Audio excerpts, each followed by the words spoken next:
the two boards, we're hoping to kind of have a little discussion, so stick around. And with that, I'm going to have Dr. Tobin share a presentation, and then I'll open the public hearing in hopes of the town having a quorum in time. I should pick this up, right? Good. Hi, everybody. We just have a quick presentation overview for those of you, please. Apparently YouTube is The having. audio's on. Oh, the audio's Yeah, on we now? just fixed that. Oh, thank you. Sorry. It's a transcription, Yes. Yes, got it. Thank Okay. you. Sorry. Okay, yes, I'm Katie Tobin from the Benjamin Center. Scott Minkoff and I joined the team. Is that better?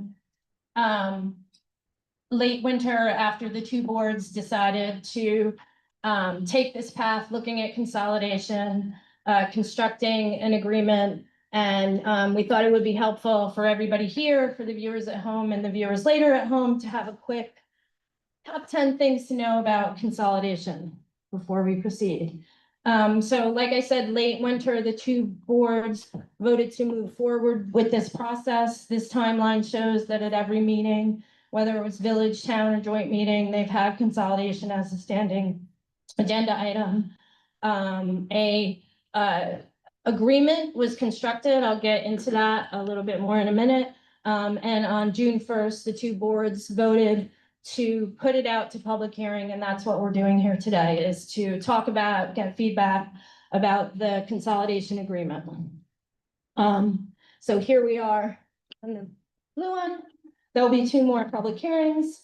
And if the boards so desire, after making changes or no changes moving forward, on August 5th, they'll decide whether or not they want to vote to send it to the voters, and it would be on the ballot in November if they make that choice. So again, today's the first public hearing. To participate, it's great that you're all here, but you don't have to participate in person. You can come again on the 15th or the 29th. But importantly, for folks that can't make it out to in-person events, written comments can be submitted via email. They just need to be in by August 3rd. And you can send that to the clerk at the town or the clerk at the village. So the JCA is that agreement I was just talking about. It's a legally required negotiated agreement between the town and village boards, sets out the terms of consolidation. So basically what happens to services, employees, budgeting, districts, governance, etc., if the voters approve consolidation. It's the plan for consolidation that's legally required with very specific technical instructions of what is and isn't supposed to be in it. And that's what the working group and the boards have been working on for the past 6+ months, is putting together this agreement. Okay, another important term is TOV, Town Outside Village. We basically have, we call it the donut. The town is the donut around the village, right? And the people who live in the village are town residents, right? But the people who live in the donut are just town residents, right? So when we say TOV, it's the people living in the donut. And when we say village, it's the people living in the current village, which, oops, I skipped ahead, will be called the hamlet in the JCA. So it goes from being an incorporated village to being the hamlet of New Paltz.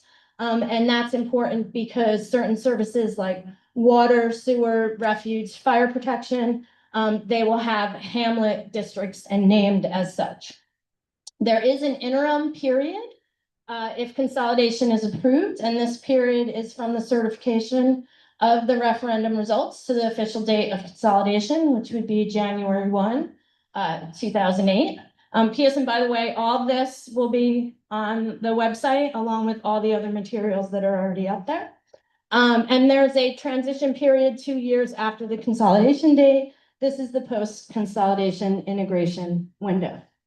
So 10 things to know about consolidation. Number one, the goal of consolidation is a simpler, more efficient government that gives every town resident one clear point of accountability and can make decisions, budget, and plan for the whole community at once. Number two, for consolidation to occur, both the TOV and village will need to separately vote for consolidation if it goes to the ballot in November. Number three, the town and village are pursuing consolidation rather than village dissolution because it gives both governments and all residents a voice in the process and protects local employees. There's no JCA if the village just dissolves. There's no plan, right? So when the village was looking at that, they said, that's not good. We need a plan. And that's why consolidation is on the table. Number 4, if consolidation occurs, New York State is expected to provide approximately $1 million annually through the CETC, at least 70% of which must go to tax reduction. So at least $700,000 annually given to the town of New Paltz if they reorganize. That must $1 million will come from the state. 70% must go to tax reduction. When we do the math, number 5, the baseline expectation is both that the village and the TOB will see a reduction in tax burden because of consolidation and the CETC. Don't worry, I'm going to go into more detail on that in a minute. Number 6, every current non-elected town and village employee is retained on their current contract. For village employees, seniority and accrued leave transfer over. Number 7, all services currently provided by the village will transition to being provided by the town without interruption. Number 8, consolidation will not change how fire protection or EMS services are received for the village or the TOB. Number 9, the consolidation will not change who pays for water and sewer. People who are currently on private well and septic will not have to pay for those who get public water and sewer.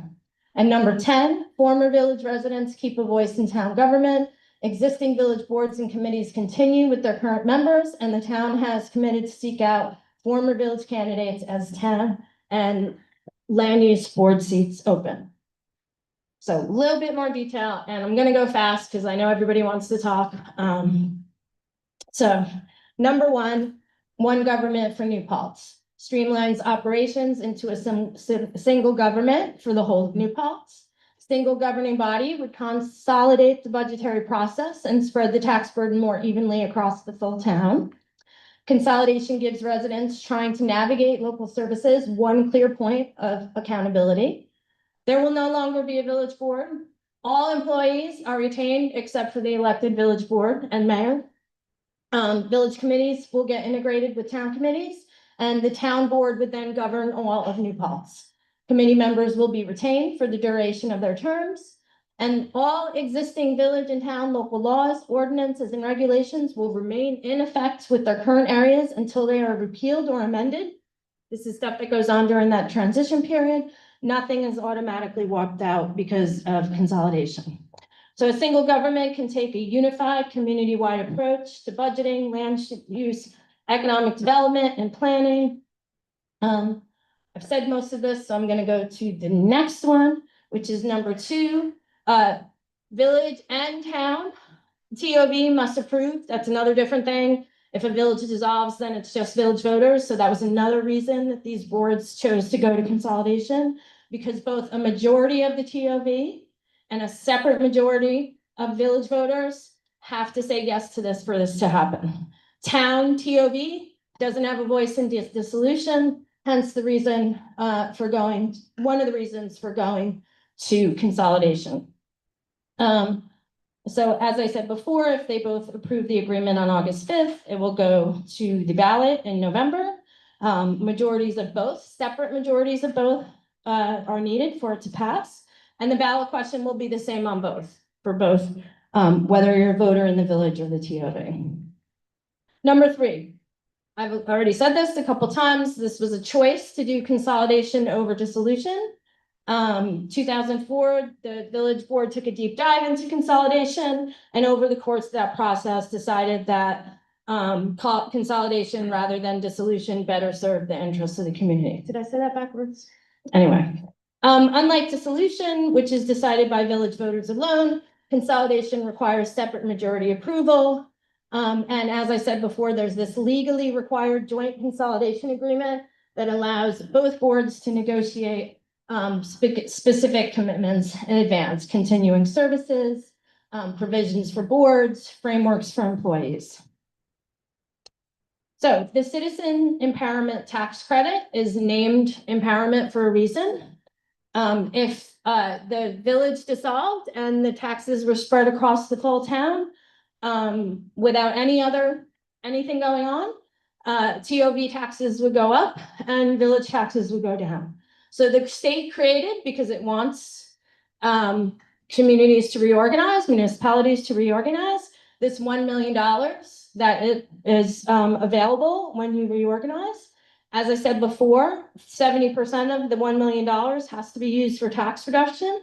And the state has consistently funded more than 20 municipalities who have done so since 2011. So you can see on the first row there, if you don't have the CETC, the change for village residents would be an estimated 7 to 9% decrease. The change for TOV residents would be a 1 to 3% increase, right? Because you're spreading that tax burden all the way across the town. So the state offers this tax credit, $1 million a year New Paltz qualifies for. So if 70% was used for tax reduction, the minimum requirement, village residents, the tax burden in the village would go down 12 to 14%. And in the town, then it flips, right? The town then sees a reduction of 2 to 4%.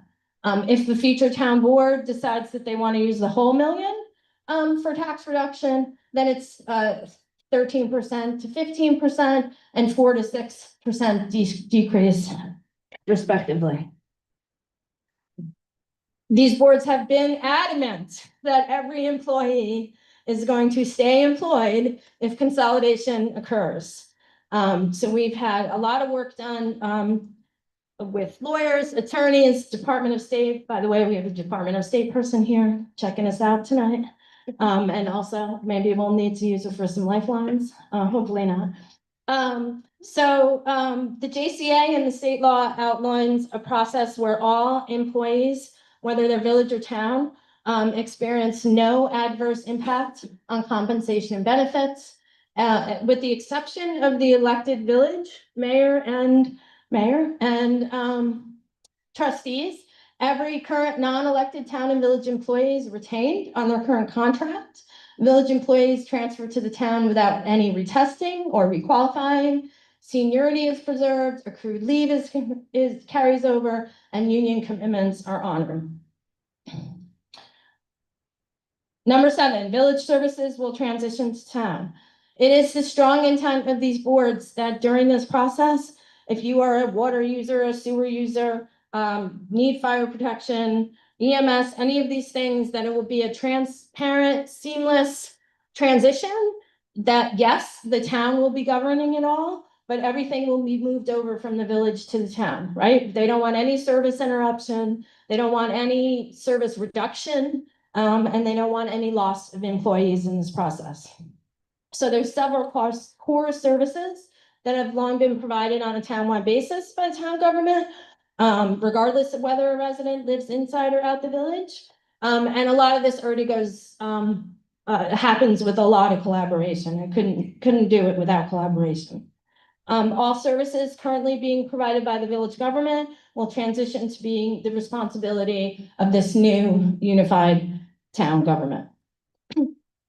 No change, again, to how fire and EMS are received.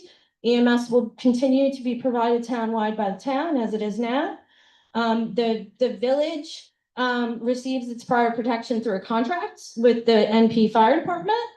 So the village currently owns the trucks, it owns the equipment, the facilities, and the New Paltz Fire Department provides the firefighters. So during a consolidation transition, the town outside the village pays for fire protection through a fire protection district and an agreement with the NP Fire Department. And a fire protection district is the administrative unit of the town. Just as a sidebar, we have half a dozen one-pagers on each of these topics, and we have a whole one-pager on fire protection. So if you go to the website, you can get into more detail about how this is going to work. But basically, the town will create a second fire protection district covering the village. We'll take ownership of all equipment and whatnot. Both districts governed by the town board will contract with the fire department. And as is done now, the costs every year, they look at the calls and divide the costs according to the number of calls. And that proportional distribution of costs will continue. So bottom line, same firefighters, same equipment, same firehouse responding to the same calls. So there's also no changes to who pays for water or sewer. A lot of folks have said, I'm really worried, I don't want to pay for village water and sewer. Guess what? You don't have to pay for village water and sewer. If you're on a private well, if you're on a septic system, it's going to stay the same, right? There's some people now who are in the village and on village water, and then there's some folks who are in water districts in the TOV, right? So those people who are on public water and sewer, the village utility will dissolve. The town's going to replace it with a hamlet water district and a hamlet sewer district, keeping the same boundaries. TOV residents who are in public water and sewer, your districts will continue as they operate today, but the town's going to take over management of all the districts. Basically, the customer bases stay the same, and who's paying for water and sewer stays the same. It's just a different administrative function under this new town. Number 10, former village residents keep a voice. Existing village boards and advisory groups continue under the town with their current members appointed to finish their terms. There's a special plan for a temporary land use advisory board. I also neglected to put on here, there's an overarching steering committee for the whole process. And lastly, as town board and other board vacancies arise, the town will strive for representation from the entire community. Like I said before, there's a pretty robust website, so you can check out newpaltzconsolidation.com or newpaltzconsolidation.info, all sorts of historical documents, every document we've dealt with in this process. There's FAQs, you can submit questions, you can see the answers to previous questions already submitted, and it includes all the way back to last 2024 when the village, you can see all the questions that were asked and answered then. And you can also sign up for email updates. So every Friday you'll get an email, with anything that we need to let you know about or additions to the website. I've also got some exhibits for those of you that really want to get into the weeds, line item transition costs, how the consolidated town budget was figured out, summary of fiscal changes as a result of consolidation, all sorts of org charts. So we just brought these along in case they were necessary.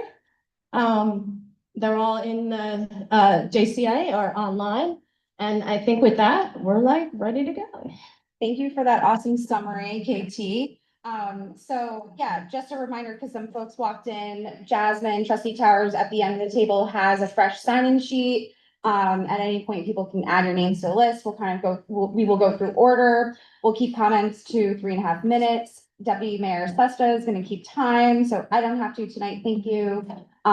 Just a reminder to address the board, speak into the microphone so our clerks and everyone at home and me, when I watch this again later tonight, can hear everything that everyone has to say. Please consider submitting your comments in writing too, because for me, that's a lot easier. Plus, you don't have to rush. And with that, I move to open the public hearing pursuant to our draft joint consolidation agreement. Second. All in favor? Aye. Aye. Awesome. So first up, we have Paul Brown, and then Paul will be followed by Joe Miller and then Ann Howard.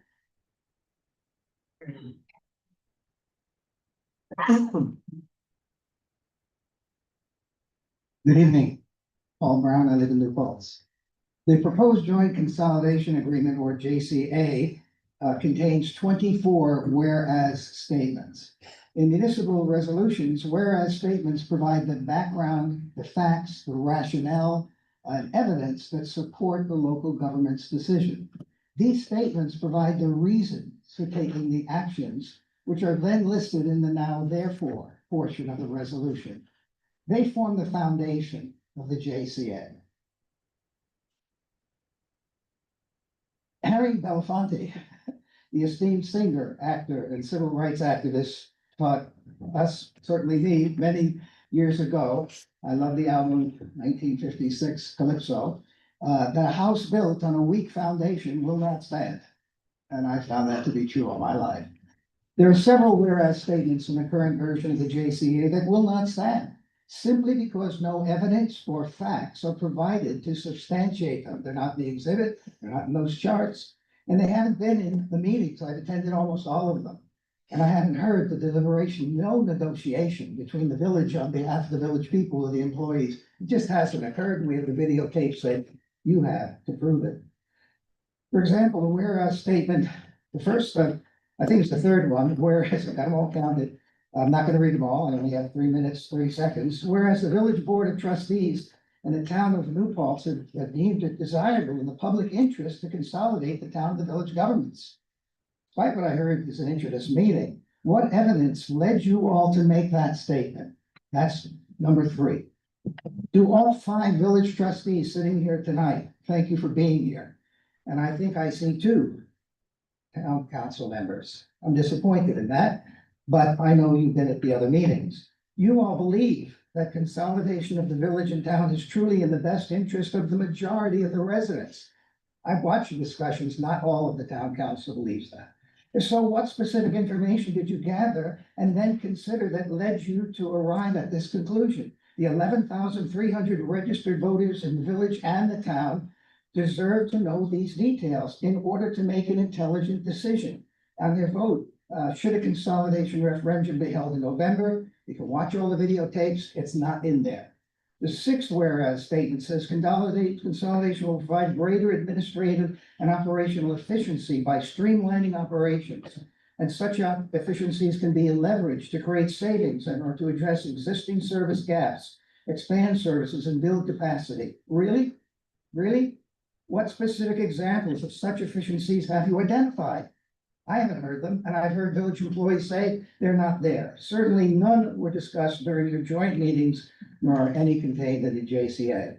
The exhibits page, there's plenty of room, would be a great place to put them in your next version. The 7th whereas statement suffers from the same weaknesses. How about 1 or 2 specific examples of how the proposed unification addresses concerns about workload and adequate representation of village residents? It doesn't. I know you can do better. I hope you do. You just take the time to do it right, please. Thank you for your service. Thanks, Paul. So next up is Joe Miller, followed by, Ann, whose last name is hard to read. And then on deck after those 2 will be Roger R. So Joe M., if you want to make a comment.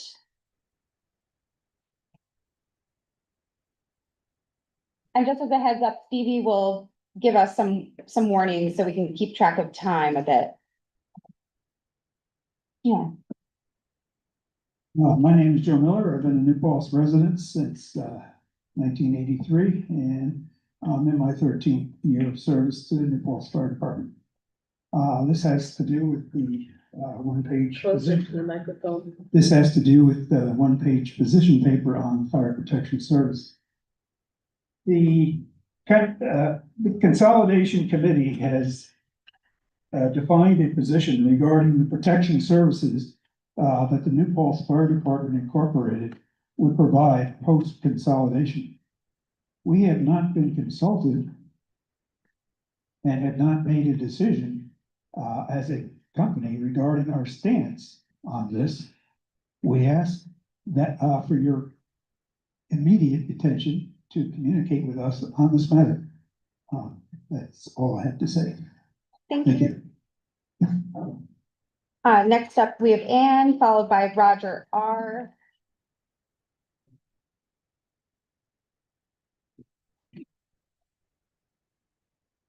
Did Ann, oh, okay, so if Ann didn't want to speak, then Roger can come on up.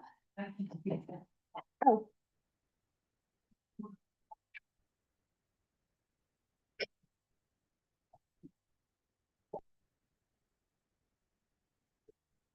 I try to be nice to the ladies. Thank you. They deserve prominence. You're never gonna see a man bear a child. Roger, yeah. Is that better? Good, good. Suppose consolidation happens. The village still has its needs and zoning distinct from the towns outside the village. The transition costs are $400,000, cutting into the expended expected 1 million award for conversion, which is not guaranteed. And this must be appropriated by the state. If the money's not there, the 1 million is an upper limit. The projected tax reductions favor the former village, 14%, to the town outside the village, 4%. The unequal benefit exposes the conflict of interest for the supervisor, a village resident with other village property. The supervisor was mayor for 9 years. When he became mayor, village water system was overburdened and the village sewer system was under a consent decree by the DEC. This is not trivial. 9 years later, that is still true, not inspiring confidence in his ability to fix the problems now, with sole control and no one else responsible. So what did the mayor do in those 9 years? He encouraged development, housing development, most notably all the hundreds of apartment units on Route 32 North. How will that help the overburdened water and sewer systems? He was clearly not concerned about that. Besides, housing development does not pay for itself when balancing tax revenue against the need for services, as David Porter demonstrated in successful fights against such developments in the 1990s and 2000s. And speaking of physical labor to do those services, the devoted and experienced village workers, happy with their union and union representative, will be forced to join a union not of their choice if consolidation happens. Why put dedicated workers with long institutional memories in this position? Their proven abilities are not expendable and not easily replaced like pawns on a chessboard. Moreover, don't push the current mayor out of office. She was fairly elected and deserves to do her job. Only former village water and sewer users can be legally required to pay for the water and sewer. But the town assumes responsibility for administering them, requiring time from one or more people employed to do this work. Thank you for hearing me. I'm sorry I couldn't finish because I have a few more good ones. Being that this, I think we that should this let him. misbegotten plan. Hear the rest of your statement, please. All right, good. Yes. And he's good. He's gonna talk. He's Yeah. going. We're just gonna let him talk. Okay, he's going. Sarah. Give up your time. So one or more people are in the town will have to do this work. So that's part of the town budget. Maybe it's not seen as the village responsibility or the water user and the sewer users pay. But anyway, what will it cost really to fix the problems? The water and the sewer. The consent decree is still there. Who besides the town pays for cost overruns? And in 2026, 1,138 village tax bills were sent, according to the tax collector, with a revenue of approximately 3 million. 4,099 town tax bills sent with revenue of over 9 million, according to the town assessor's office. How careful will the consolidated town's accounting be to ensure residents are fairly charged?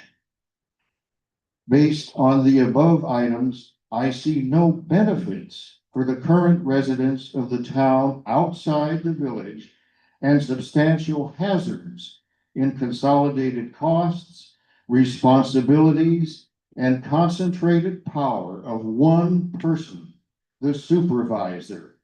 Vote no on consolidation. a con job. Thank you, Roger. Okay, thank you. Next up, we have Michael Z, and then Maggie R and Kim S will be on deck.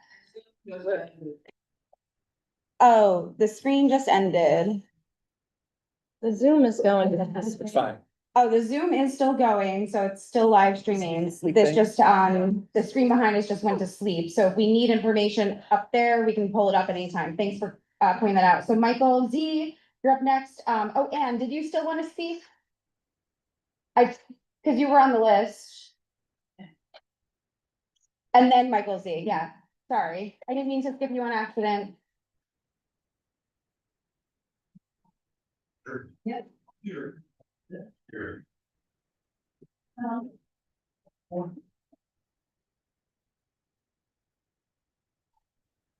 Need to be so dramatic.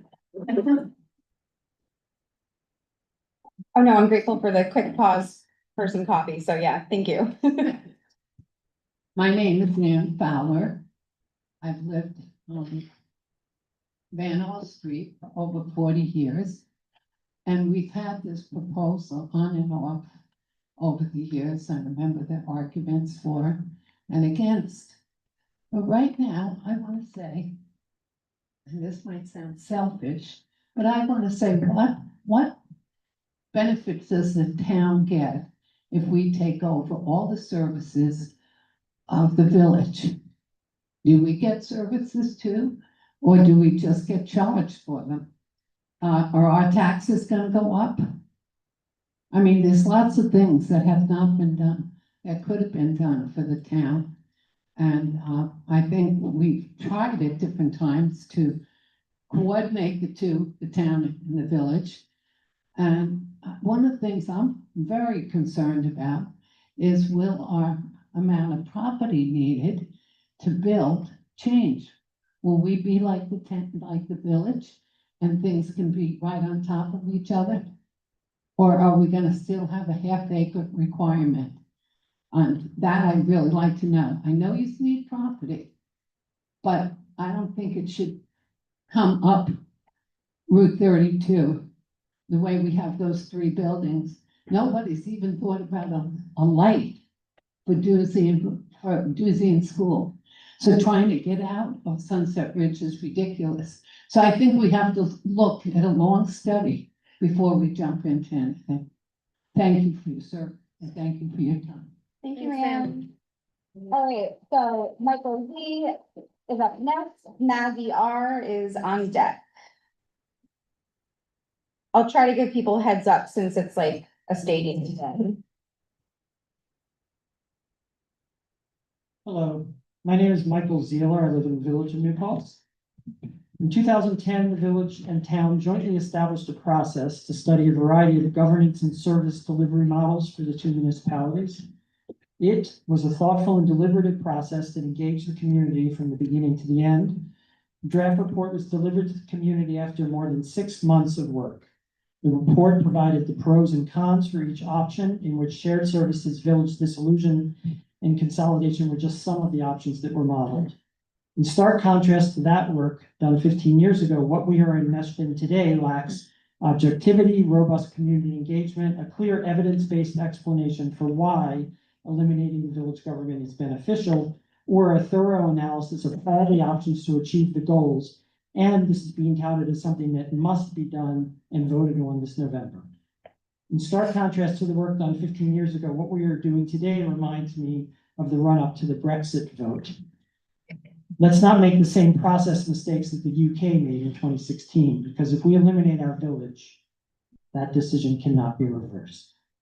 If the 10 of you truly agree that we need to investigate ways to improve government efficiency, then let's revisit the Fairweather report, update it using a process that includes bottom-up community engagement, numerous public charrettes, a clear defining of what we want to change, what works, and a look at all of the options that we have to make things better for citizens, elected officials, and critically for the incredible people who keep our community running.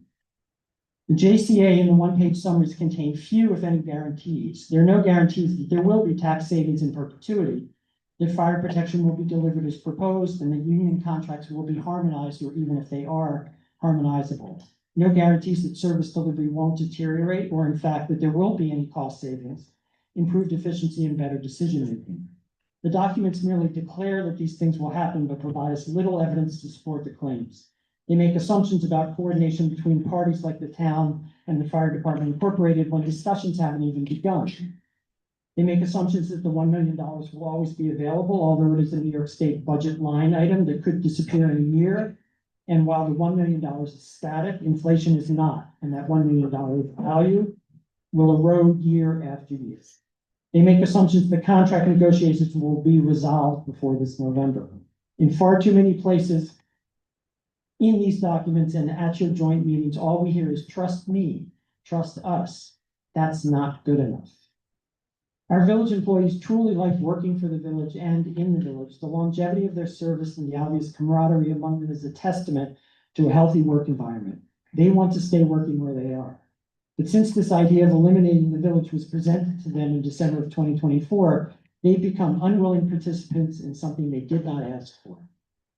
This unfortunate and totally unnecessary situation has left them and their families frustrated, anxious, and uncertain. The JCA assumes that village employees will all move over to the town and accept a new supervisory structure and potential changes to their job 15 status. seconds left. Many of them are more likely to take other jobs or retire early to protect their benefits. As a result, the community will lose staff with deep and invaluable knowledge about our infrastructure in the village and internal processes. That is knowledge that will be very difficult to replace. Again, I ask you to take your time. Let's pull back and do this without burdensome deadlines. And thank you all for allowing me to speak. Thank you for your service. Thank you, Michael. Thanks, Michael. Okay, so next up is Maggie Ramirez, followed by Kim Swallis. Oh, thank you. Let's go.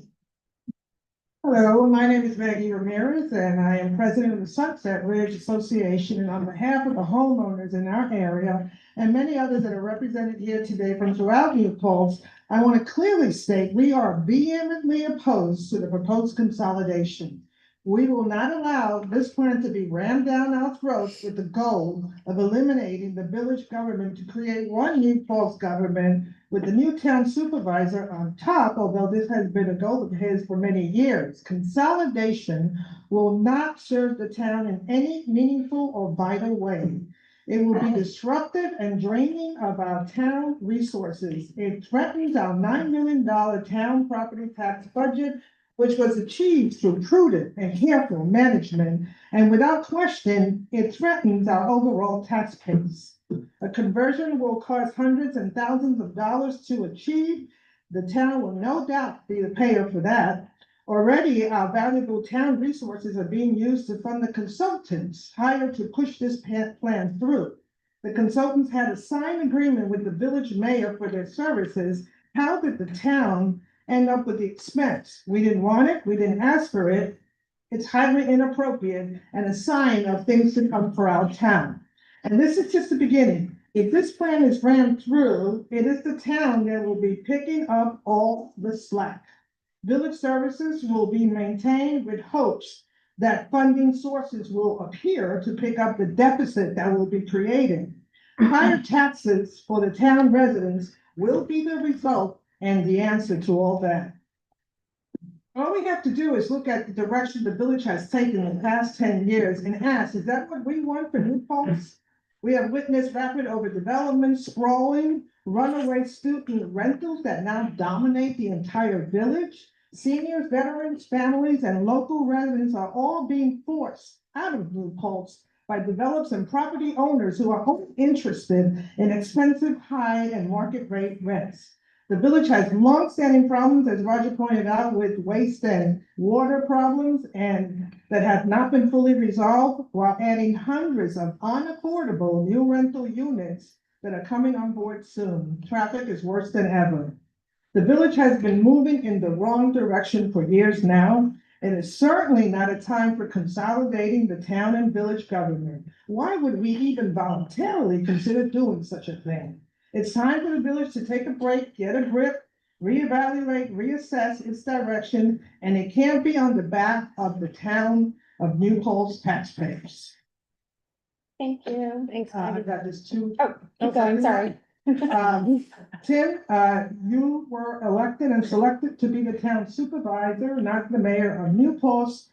We're asking you to allow the village to determine its own destiny without interference from your office. You had your chance. Now is the time for you to represent the town and our interests and concerns. Consolidation is not good whatsoever, and you should be the first one in line to oppose it. Thank you. Thank you. Really sorry to interrupt him. All right, next we have Kim Swillis, and followed by Jamie Olenrock on deck.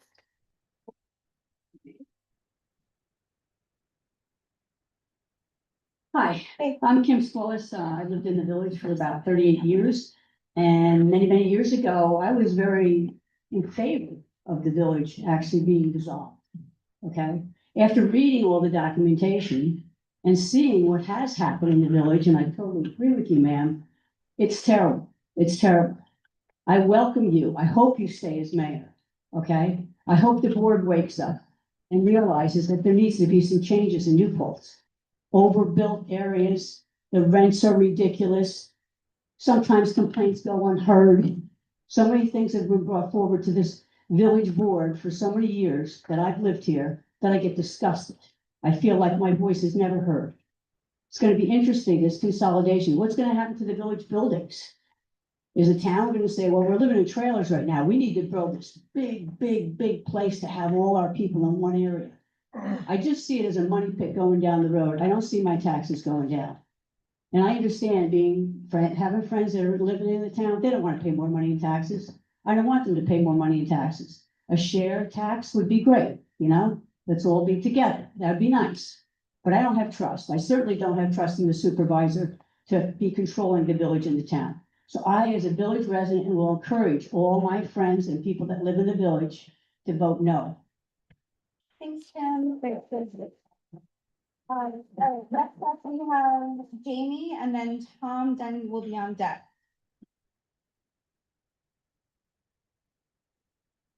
Was there still a Jamie that wanted to speak? Okay, so Tom Denton, followed by somebody else who signed in, whose name I can't read. If it's you, you'll be after Tom.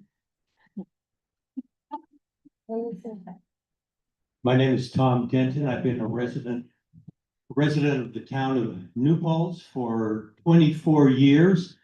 I wish we'd moved across the river before that. New Paltz is a great place.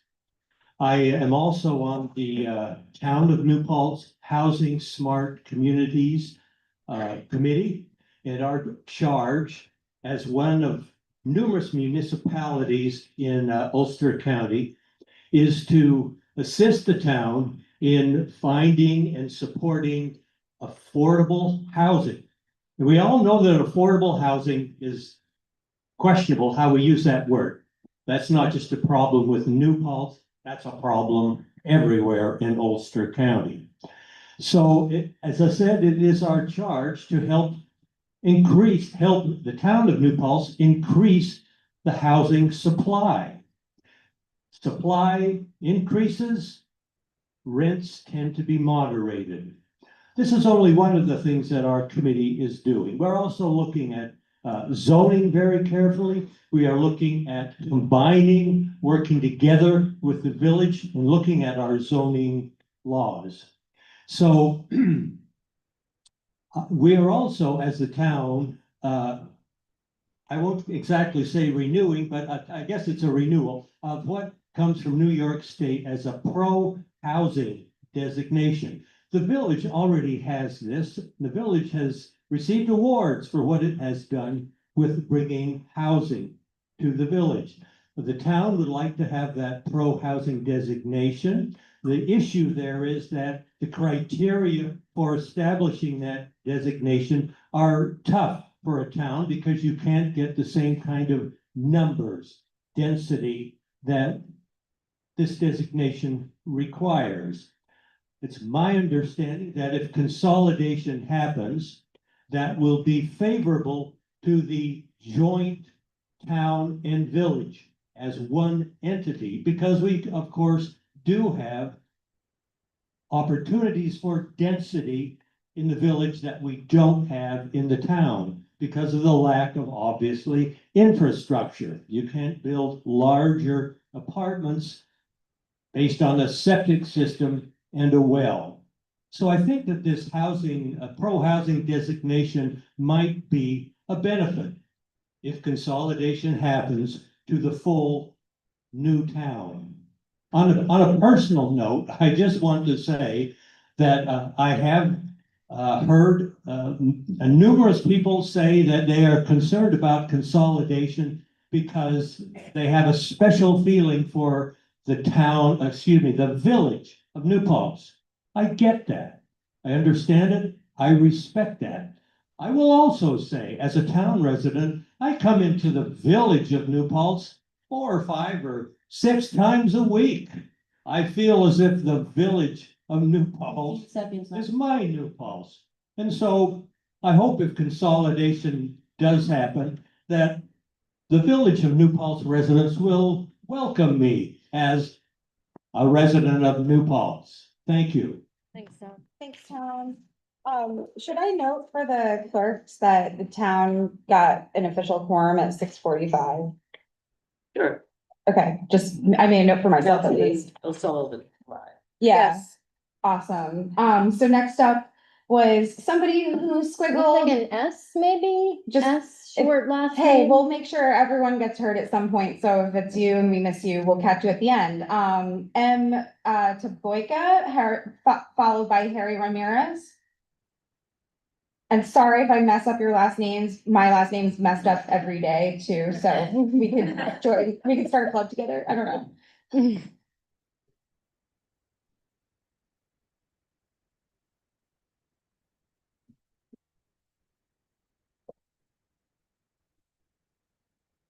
Good evening, I'm Harry Ramirez, I'm resident of New Paltz for 55 years.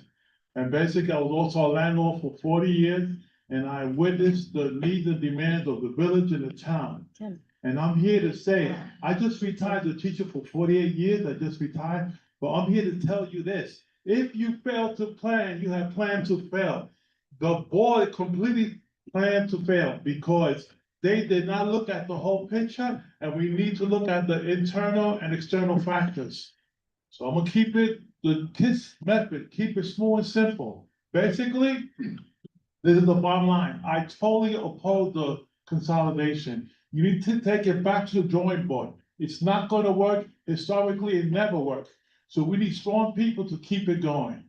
That's all I have to say. All right. Thank you. Thank you. Hello.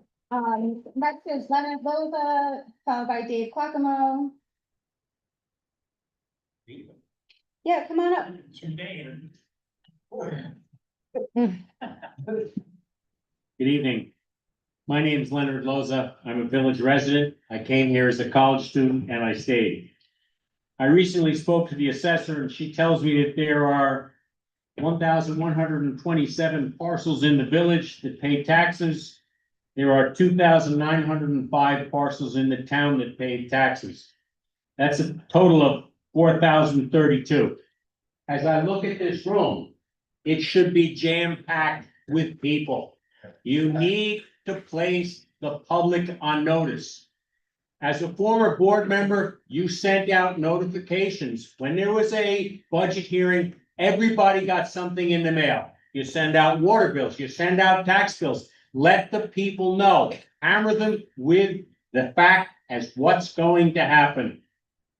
The $1 million, that's a carrot. That's nothing. The value of almost 2 houses in anywhere of any decent shape are close to $1 million. And when the New York State says, listen, you know, we don't have the money anymore because we gave too much to New York City. What are you going to do? It's not going to happen. I'm concerned about the level of services that we have in the village. They are excellent. We have a village cleanup. I've been told if you consolidate, we will not have a village cleanup. No, that's in there, actually. Okay, that's I've been told incorrectly then. The last thing I'd really love to know what is the debt of the village? What is the debt of the town? That needs to be publicized. I understand that it's never going to be the same. But unless you can produce good information and have the public forum at the present time, I cannot vote for the consolidation. Thank you. Lenny, just so you know, the debt stuff is in the exhibits of the JCA. You can get the debt information, and if you can't find it, just let me know. Seriously, if there's any information that anybody can't find, just let us know. I'm Dave Caccamo, 27 Grove Street. I've lived in New Paltz since 1969. I've owned my house on Grove Street since 1971. I've been on the police commission, I've been on the ZBA. I have participated in this community quite a bit. A lot of people don't know who I am, because I like my little Japanese garden and a state area.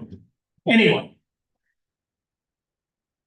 When I call the DPW blue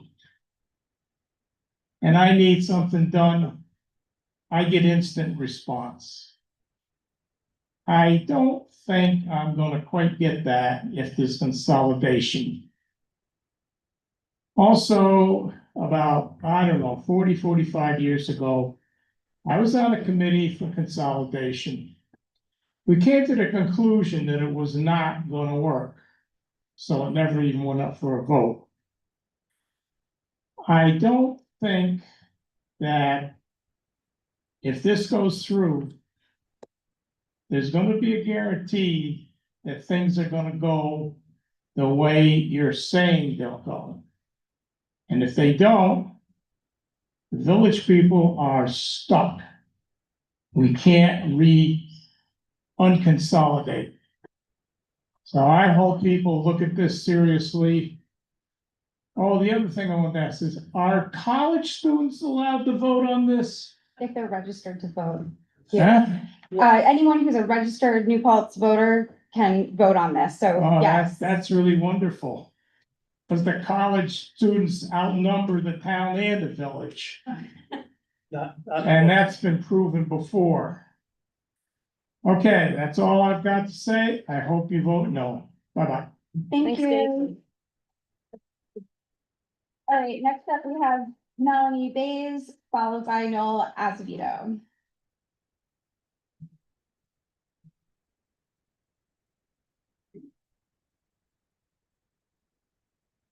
Oh, did Melanie still wish to speak?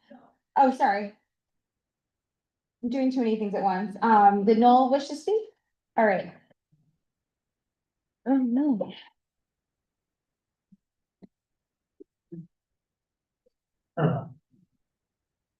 My name's Noel Acevedo. I'm a town resident. I don't have a prepared statement. I came here more with questions than a statement. Okay. Closer to the microphone. All right, I came more with questions than a prepared statement. I have a question regarding eligibility to vote, being that that was the last statement. It's my understanding that the village, 2/3 of the people are renters, while the town is exactly the opposite. Now, with this dynamic, isn't this being a fiscal question? Shouldn't the homeowners be the actual electors instead of, in general, the population in general? The gentleman just mentioned that the students are in. So that's a question regarding eligibility to vote. Now, I saw some literature regarding the use of the sewage and the water. I saw the leaflets, and even though it's a user fee, what happens to capital improvements? One of the statements here this evening stated that both the water and the sewage are under stress here in this village. So we're looking at capital improvements, major expenses. Now, we know that user fees will pay for the sewage and the water. What about the capital improvements that are obviously necessary. Will that be an expense of the town in general? Now, I want to also reiterate that a grant is a grant and it's not guaranteed. Now, if we didn't have the grant according to the proposal, the town people would have a 1 or 2% increase, even though the village would have a decrease in their taxes. Now, that is not equitable to me. I don't support this consolidation until all these issues are solved and we have full information. Just one statement. I'm a senior, I'm retired here, I've been a dozen years here, I love it. But I'm not online most of the time.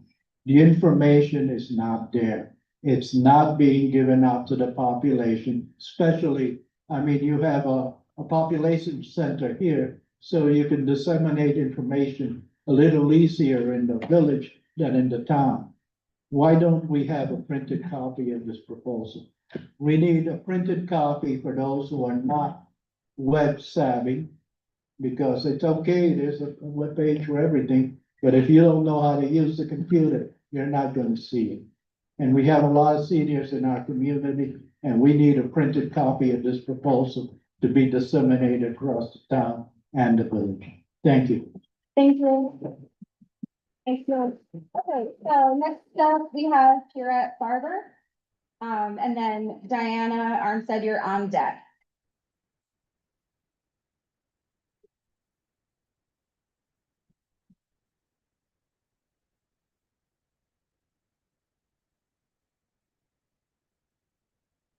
Good evening. Thank you for having us and having this opportunity for us to give our comments. Tonight, I actually just have a couple of questions, not comments. In reading the draft proposal, I came across on page 13, a one-time transitional cost of between $375,000 and $400,000, which can be offset in part by the 50,000 local grant citizens reorganization. That leaves $350,000. There's a lot of money that I don't understand where we're getting that from. The $1 million, is that going to offset that? Yeah. But then what happens to the tax offset that it's supposed to happen? You know, I don't see that one pile of money is going to be able to balance out both of those costs. So. Right. But you're coming out, if it's coming out of that 100,000, that the $1 million from the state, then are we going to get the tax break? $700,000 goes towards taxes, 300,000, so you say there's a 400,000 transition fee. Where's the extra 100,000, 200,000? Right. And what does it cost more? So that's the question. Okay, so here's the detail on the transition costs. That is in the exhibit, it's in the JCA and it's in the PowerPoint. So that was one of your questions. That's line item transition costs. I think her question is, where does that 400?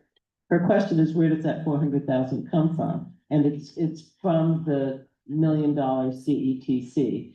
And ultimately, it will be the decision when budget time comes to say how much goes to reduce taxes and how much goes. This is actually a little different. This is the transition costs. Tax, 700, 700,000 according to what was said. Yeah. Has to go to taxes, leaving 300,000 Right, towards whatever. What's And if that? you said there's a $400,000 transition fee, we're still 100,000 short, if that's the exact number. yes. So I don't even know where these numbers are coming from, but. these are the line items if you want the line items. I think if I hear you right, the math is, then there would be an additional 100%. So we're wondering how we're paying that bill, because if that's the bill for the consolidation, how are we paying the bill? With the CETC. In the first year, you can use the CETC, the So town that can would choose. be a reduction, so that would come out of that $1 million. Well, there's 300,000, right? Mhm. And then there's the 700,000, and you're saying that adds up to 400,000, so the additional 100,000, yes, that would be a transition cost that would need to be borne. That's absolutely correct. Thank you. My other question, was You I didn't read answer the your, question. Taxes still go down. Yeah. Right, I mean, overall taxes still go down, But- right? A but- couple of people asked about the math on that, so we brought that back up again as well. So, yeah, let's keep hearing the questions though. Okay. Okay. My other question is, I read your post in Facebook, Tim, about the sales tax, and how it's different. And the example was the cannabis dispensaries, in the village and in the town. And the way I read it, was that we get more sales tax back from the state for the dispensaries that are in the town than are in the village. A difference of 3% to 1.5%, if I read that correctly. What I didn't read was, how does that change?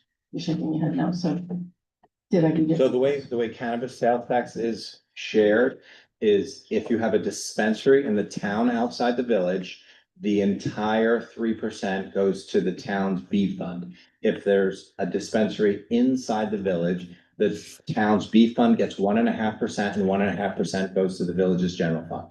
Okay, so then if we Right, consolidate, right, if this we're gonna- goes through, 50. do we? So then stay the with full 3%? the full 3% would then go to the town-wide A fund. Okay, thank you. It didn't have that summary at the end, so I wasn't sure I had it. I appreciate this, opportunity, and I'm sure we'll be back with more questions as we go along. Thank you. Thank you. Thank you.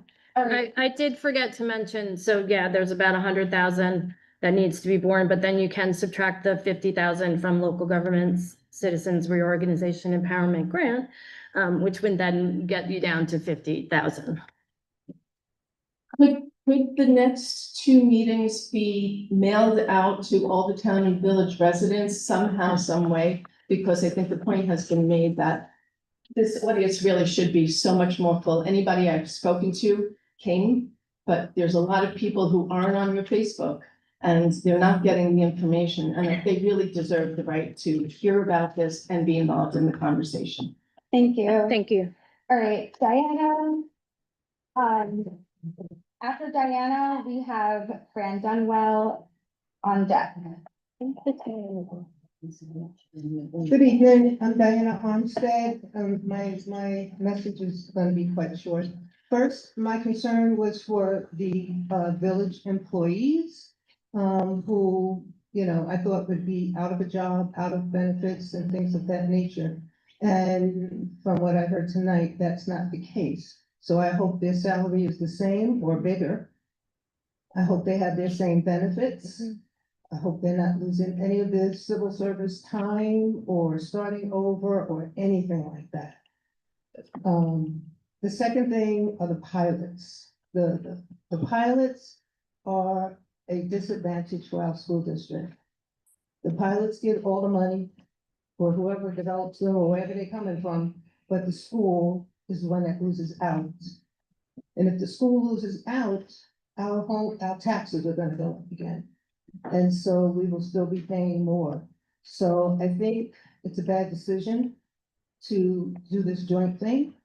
I don't think it was thought out well. I think it was thought out well. It was thought out well behind the scenes until voting came in and jobs switched. And so I think that's pretty, it's not good taste. It leads to there being something more behind the picture. And so I, as much as I hate to say it, I just wonder like whose pockets are being packed with these deals.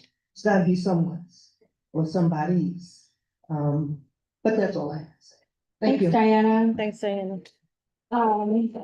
I just wanted to mention both the village and the town, you can sign up for, I'll let the boards answer about communication further, but you can sign up with both the town and the village to get email alerts from the town and village on their websites, as well as you can get alerts specifically about consolidation on the consolidation website. Well, that's information that should go on our postcard, right? Because I've been telling people forever on Facebook that you can sign up with these alerts, but people aren't on Facebook. So, and we can say it here, but we need to send out a postcard.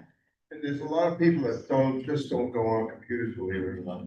Right, I'm sure they'll talk about it. I just wanted to make sure everybody knew that there is that. Right, so next up we have Fran Dunwell, followed by Robin Kumple on deck. And By the way, that'll be the end of the people who signed up on the list, but we'll then open it up for more after that. Awesome. So I've always been a little bit contrarian. Hi, friend. I'm leaning in favor of consolidation, so probably one of the few people in the audience that's leaning that way. You gotta talk closer. Oh, okay, I'm sorry, saying I've always been a little contrarian and right now I feel like a little bit alone in that I'm leaning in favor of consolidation. I've lived in New Paltz, I've lived in the town, Canaan Road, and I've lived here since 1975. And, I've lived through some of the iterations of this that we've had over the years. I just feel like we're one community and, I have started paying attention to this about a year ago, saw some of the things that Tim was posting on the website, about some of the make work that happens between the village and the town, just trying to figure out how to make the numbers work. I used to work for the government and I can tell you there's a lot of make work that is, not useful time. And it'd be great if things could be working, functionally. I also have, had experience in my previous work with the Benjamin Center and have high regard for the work that they do.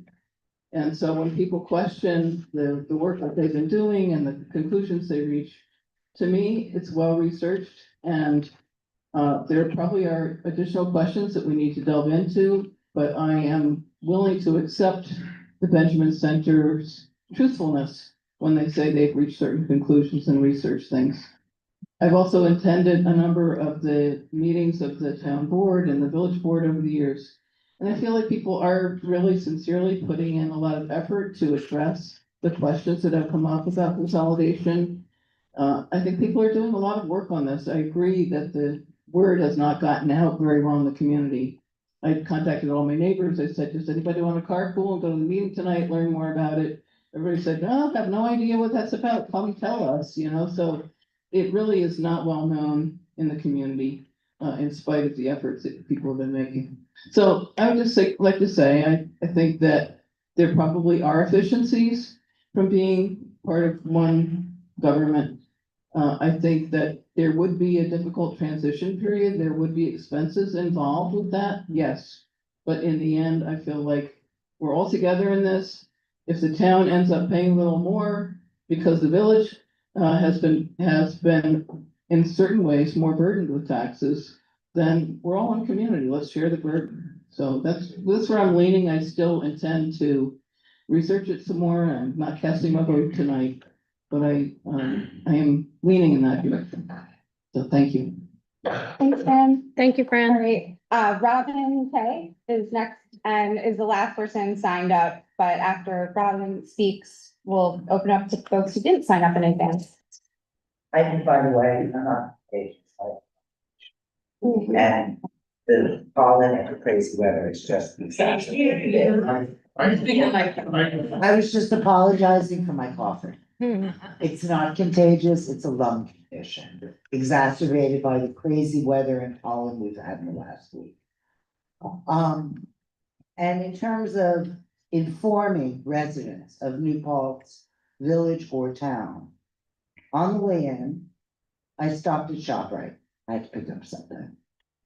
I spoke to 7 people in line. It was a very long line. And the woman at the checkout. I know 4 of them. None were aware this was happening today. Of those, 2 knew about the consolidation proposal. So the fact that we are rushing for a vote before the community is even aware of what's being proposed, much less the details, seems you're putting the cart in front of the horse without whether you weigh in for it or against it. How can an intelligent decision be made if people don't know there's a decision to be made? Which I think is critical. I mean, this is rush, rush, rush to the next stop sign. And I'd really just, and hopefully there'll be a stop sign there and it won't be a crash. The other thing I wanted to point out, I did some research. homeownership in the village of New Paltz, per Kirsten Gillibrand's data, has dropped 3%,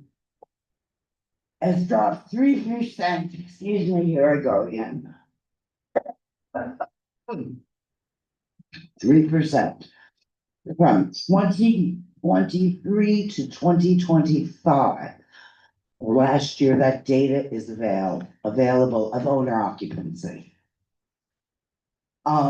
That's reflecting the village. I'm not sure exactly what's going on in the township. It's not as transparent and easy to pull out. I live in the town. I've lived there 35 years. I paid my school taxes. My kids did not go to school here. I did it because I believe in the community, and a strong, educated community leads to strong, intelligent, thoughtful people within the community. I don't think anyone in the village or the town would necessarily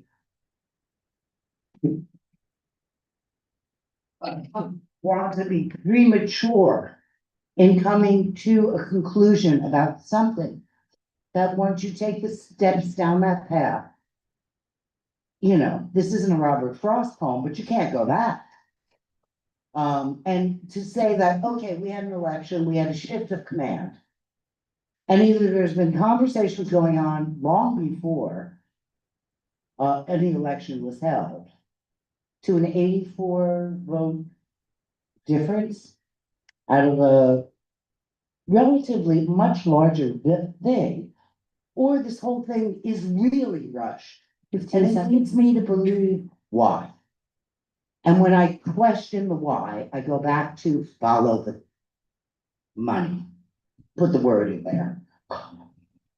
I would like to know how, as someone who is an owner-occupied resident, who will potentially, some in the village will see a decrease, those in the township will see an increase. To what benefit? The true benefit, as I see it, without knowing all this information, because I don't get it in writing. We've had erratic service. We've had blackouts, as you may be aware of recently. So doing extensive research around my workday has been difficult. Follow the money. And when a village has such a limited proportion of people that are owner occupied relative to the town, who's going to carry the burden beyond a one-time grant of any consolidation and any capital expenditures to benefit either? It's going to fall on those with least representation, which, if you just do the straight numbers on the votes, is not the town. So I need a lot more information. I try to make intelligent decisions, but I also want a process to go into this. And I don't see a thoughtful process here. I agree you need to send out mailers. For those people that don't have the wherewithal to run this, get internet at home, and there are those in both village and town. And parts of that, this stuff should be, your screenshots, your slides should be available at the library for people to view. They are. They should be popped up at Stewart's. They should be popped up at any place people congregate.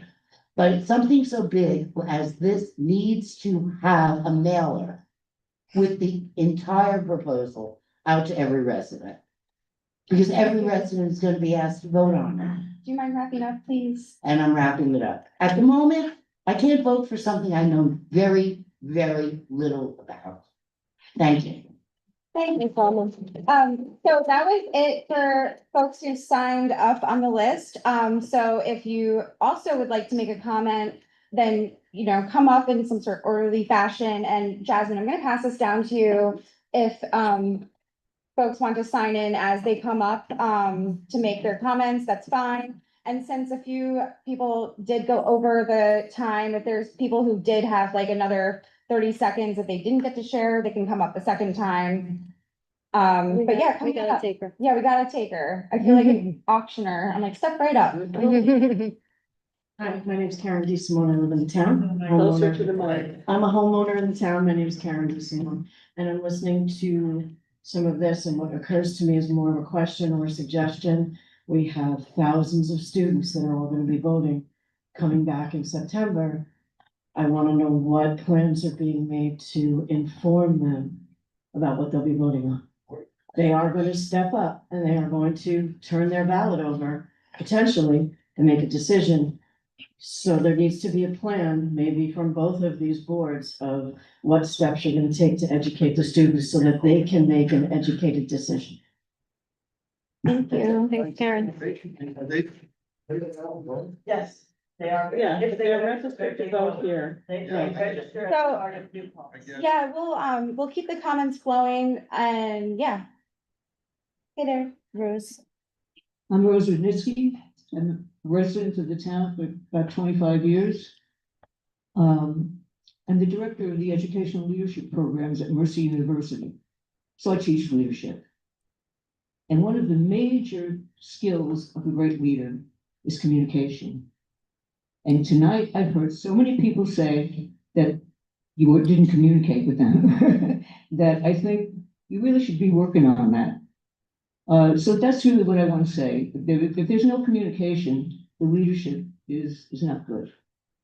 And if you want to be a good leader, you really have to be out there for the people you lead.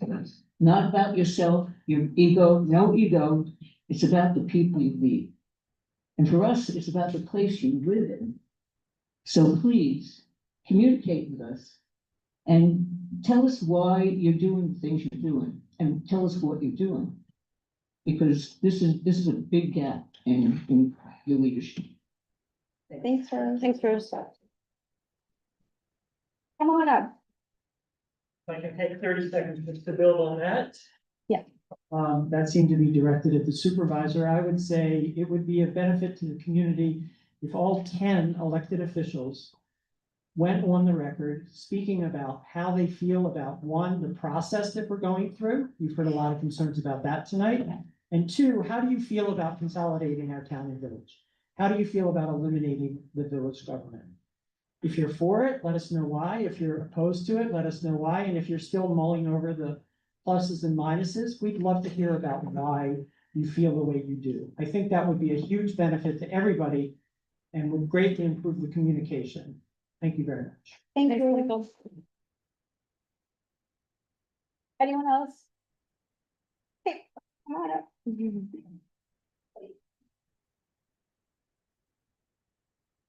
My name is Stephen Cheka, and I've lived here since 1961. I've lived in the town and in the village. I definitely am opposed to this. I do not think it's gonna work.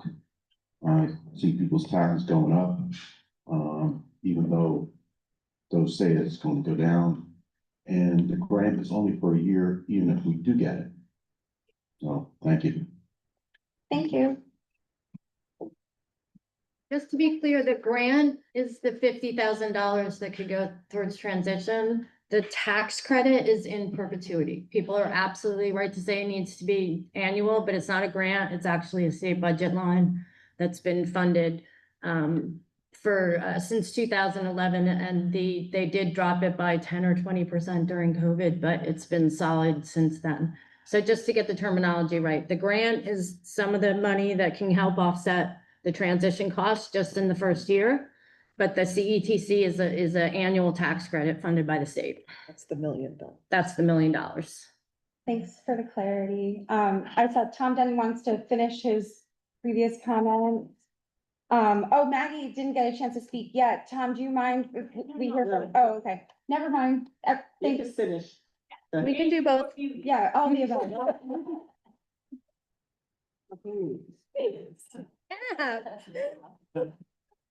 After I spoke and sat down, I realized that I left out one important point.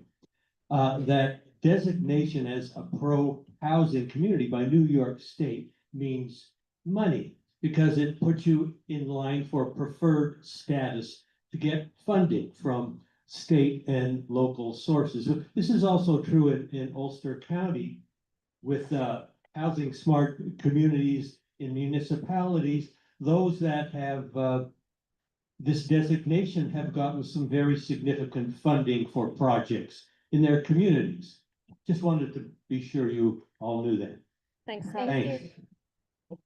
Maggie.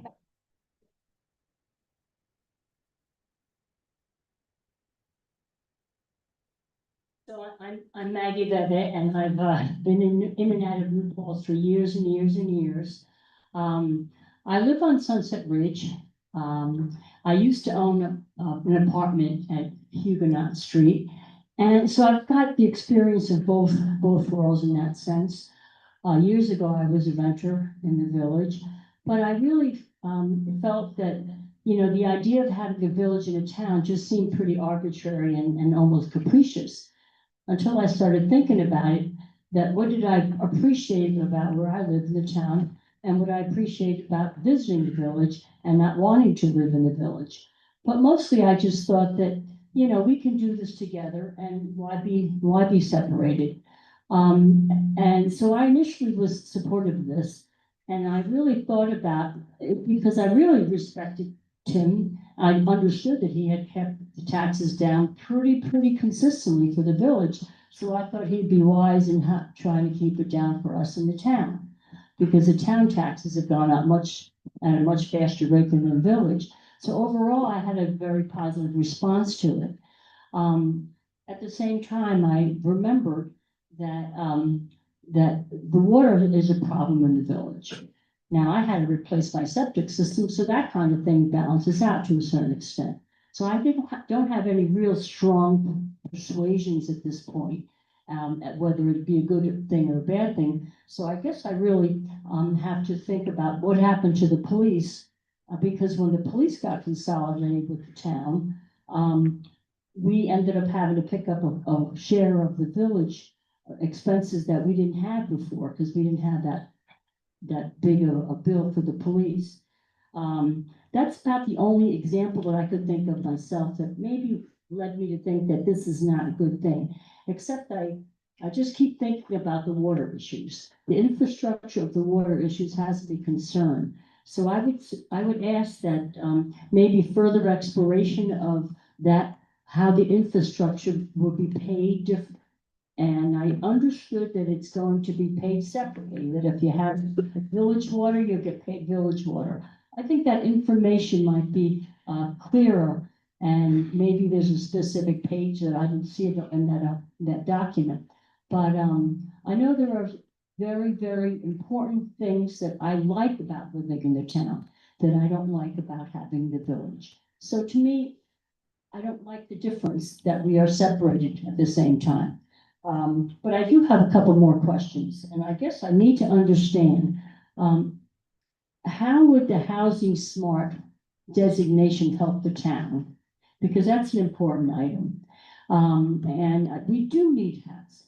I respect and I love the students. The students bring to me the youth of this community that we really desperately need. We're gray-haired, many of us living in the town. So I think that I don't like to belabor the point that the students really are such a problem. They're really not a problem. I want to really support that idea. But I do need to understand what would the benefit of the housing smart? How would this help build affordable housing outside of the village? Because I think that I live on Sunset Ridge. I don't mind riding. I like going past those apartments. I don't think they're monstrosities. So it's an aesthetics thing that everybody has their own way of thinking, I suppose. But I do understand that we have a housing crisis. And if we don't do something about the housing crisis, we're going to make the village really be worse than what it is. And we're going to have the town be somehow a division that is unnecessary. I don't think that I should have 2 acres or 5 acres outside the village, outside the town, outside the village rather, where there's no housing available for other people. So I do appreciate that you're trying to do something that is going to make housing much more possible, because how much expansion could there be in the village, really? So that's part of the reason why I probably support this more than anything. But I want to know how zoning would be affected. how would that, is there some kind of master plan that we have in mind for zoning changes? And what will happen to the positions of the highway supervisor? I know there's a difference between the village and the town highway supervisors, and that is somewhat of a complication. And I would also just simply say that, yeah, we probably should slow down. Is there any law that requires a limitation of the time it takes us to make these deliberations? Because maybe that's part of something that I don't understand, and maybe that's what everybody else doesn't understand. So that would be good to have information about. Maggie, do you mind starting to wrap it up? Yeah, well, I'm done. I'm done. So basically, I thank you for the work you're doing. I know that it's not an easy job, but we appreciate it. All of us appreciate it one way or the other. Thank you. Thanks, Maggie. Yes. Yeah. come on. There is a plan for zoning and a plan to do a comprehensive, townwide plan. I have a slide. I think you might have come in after my slides, but that's up there, Maggie, So I about, believe somebody said that the vote's gonna happen, was it August 5th? We vote on August right. 5th. So actually, can I just mention, because Maggie asked a question about the schedule, that's easy to answer. Okay. Everything's backward planned from November. Like votes needed, they needed to put together a draft, discuss that draft. Then early June, they said, yes, we want to put this draft to the voters. Now we're in the process of the public hearing. By August 5th, they need to vote whether they're going to actually send it to the ballot in November. So all those dates work backwards from November, right? So, because Board of Elections, we've had to be in a lot of consultation with them to make sure that we didn't break any of the rules, right? So there's lots of has to be done in a certain amount of days type stuff, right? So that schedule that's farther up in the PowerPoint, that's all based on backwards planning, based on boards of elections and state law. So, yes. The elected officials. You had a couple other questions, yeah, that other people can answer. So. Did you want to? Clarification? So are you saying that we don't have to do it in November?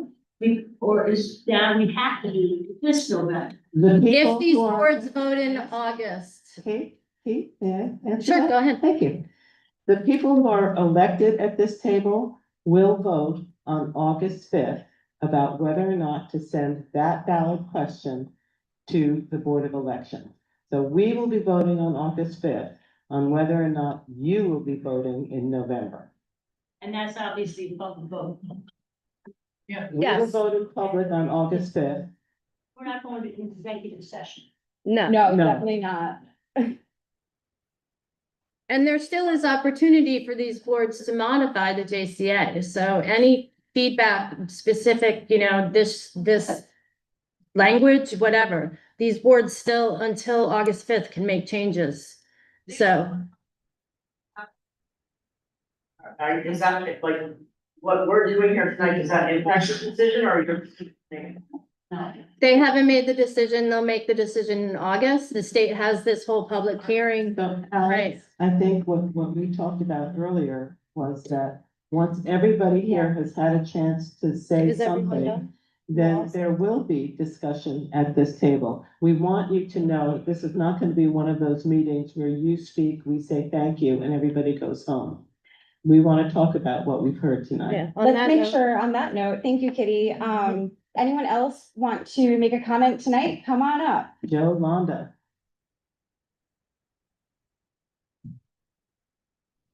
And to Ariana, who texted me before, I will take pictures of the signing sheets, and then I've been keeping careful notes with everyone thereafter also. Same. At the school board meeting, apologies for being late. Make sure you speak into the mic, please. I was speaking to the mic, I was at the school board meeting. Okay, so I have comments with regards to making an amendment to the JCA. On page 14 of the JCA, the last paragraph, 8.b, impact of consolidation, it says village and town stakeholders recommend that part of the 30% CETC presents an opportunity to address initial workload harmonization and possible infrastructure needs. The mechanism to do that is described on page 7 in section 4.c, interim planning process. And with the joint steering committee forming a subject matter steering committee composed of diverse stakeholders. I propose that the boards amend the JCA with a description of an infrastructure needs subcommittee specific to DPW and town hall. Should be scoped with identification of the possible options, which there might be perhaps 5, with one of them being do nothing to establish a baseline. The analysis of the costs and benefits of each option would include upfront investment needs and associated costs, estimated operating costs post-investment, environmental benefits or cost opportunity benefits, and other qualitative factors as well. The subcommittee should develop recommendations on the basis of the analysis of the options and bring the analysis and recommendations to the joint steering committee. So the alternative of just using a judgment decision is that you don't know if it's the best or the worst solution. And the risk is that it's a poor decision and we make an investment and then find subsequently that we need a different solution in a very short time and then a new investment that's needed. This is the benefit of doing the analysis of what the options are and making the comparison. That is a very prudent thing to do to spend the taxpayers' money wisely. Thank you. Thanks, Thanks, Joe. Joe. Thanks for the recommendation. Anyone else wishing to share a comment tonight? Don't worry, there's plenty of other opportunities to share comments, on the 15th and what was the other date, the 29th? Yes. Yeah, and in writing at any point between now and the 3rd, of August at 5 p.m. And yeah, I guess with that, if the boards wanted to do a little, chatting, about what we heard tonight, we can go ahead with that. Well, I have some written comments, but I also have some comments that are derived from listening to what people are saying here. And I realize that one of the things that is missing from the JCA on the front piece is who is on the steering committee. I'm not exactly clear about who is on the steering committee. Oh, do you want me to answer that? No, I want it to be printed on the JCA. That should be right Oh. up on top, right? We don't need. I don't know, I'd ask the attorney that question. I mean, it's on all of our comprehensive plans. It says who was on the committee. Right. So let's get that there. Is that an okay thing to put in the JCA? I think you can, I don't know if that's on. I think you can do that. Ultimately, it's the board's document once you adopt it. So, Okay. I mean, I think that's whose document it is, if you want to. Right. Well, I mean, I think it just gives us some way to call those people and say, can you explain this to me? No legal Right? reason not to. Yeah, sure. So just so you know, it's the town supervisor, the village mayor, Lauren McPadden from the town board, myself, Scott Minkoff. I know. They don't know, and the people that are gonna watch don't know, so let's just answer it, so they have the answer, okay? Emily and, Lydia Will Frank are the attorneys on the team. I And, didn't know that until right this minute. okay, okay, thought you knew that, I'm sorry. And also, now I lost my train of thought. Oh, LaBerge is Ben and, Kathleen and, Gideon. Okay. But if it's not appropriate to put on the JCA, we can totally just put it like, Well, you know, it's a- somewhere. Yeah. So- Yeah, I know. That's why I keep deferring to the attorneys because, So it was news to me that the fire company hadn't been consulted about that. I presented to the fire company last year. Well, I don't know if Joe Miller is still here, but Oh, I didn't present to the fire company last year? I don't know. I mean, that's not what we heard tonight. So That's fine. let's run that one pager past Chief Cook and everybody else.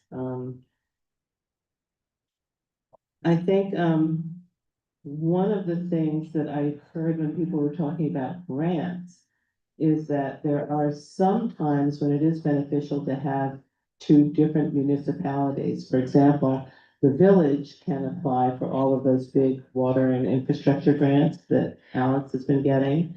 And the town can apply for planning or parks or, you know, whatever it is that's more rural to the town, when there's one government, we, the town, will have to decide which of those grants to go for, right? So that's just something to keep in the back of our minds. I have some written things to talk about, but, you know, I'd like to hear other people. If you don't mind, I just wanted to share something that I didn't get a chance to share out with the village board yet today that answers some questions about civic participation and whatnot. But today I filled out an application for the Empire State Corps, saying that we could be a host site for a dozen Corps members. And checked off a bunch of different boxes, but one of them being civic engagement. And I shared information about how we are working through this consolidation question. 80% of the village population, we rent our homes. You know, I've been sitting in my apartment in Southside, seeing so many new families moving in, and I'm thinking, oh gosh, I gotta run and get them voter registration forms and information and all this stuff.